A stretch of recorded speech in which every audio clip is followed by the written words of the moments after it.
સુરતમાં વધુ 4 આરોપીનું પોલીસે જાહેરમાં સરઘસ કાઢ્યું। ભેસ્તાન પોલીસે સ્પા સંચાલક ચંચલ રાજપૂતના 4 સાગરીતોનો વરઘોડો કાઢ્યો હતો। તારામાં બહુ ચરબી છે તેવું કહીને નિકેશ અને નિલેશ નામના યુવક પર હુમલો કરાયો હતો।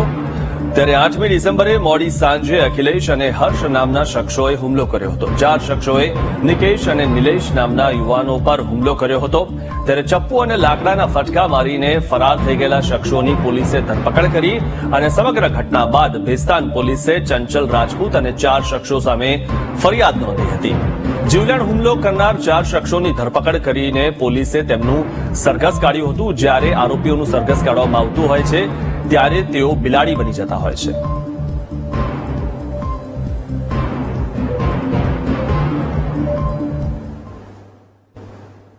સુરતના ઉધના વિસ્તારમાં સગીરાઓની છેડતી કરનાર રોમિયોને પોલીસે કાયદાનો પાઠ ભણાવ્યો છે। ઉધના પોલીસે ઊન વિસ્તારમાંથી નેમુદ્દીન ઉર્ફે અરમાન અબ્દુલ જબ્બારની ધરપકડ કરીને જાહેરમાં સરઘસ કાઢ્યું। જે સ્થળે દીકરીઓની છેડતી કરી હતી તે જ સ્થળ પર જઈને પોલીસે આરોપીનો કાયદાનો વરઘોડો કાઢ્યો હતો।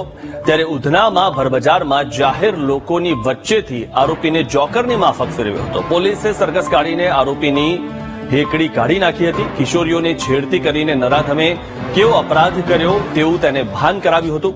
જાહેરમાં કિશોરીઓને ચેનચાળા કરીને રોફ જમાવનારનો રોફ પોલીસે પાણીની જેમ ઉતારી દીધો હતો। તો આજે 2 દ્રશ્યો છે જેમાં સુરતના આ 2 દ્રશ્યો છે।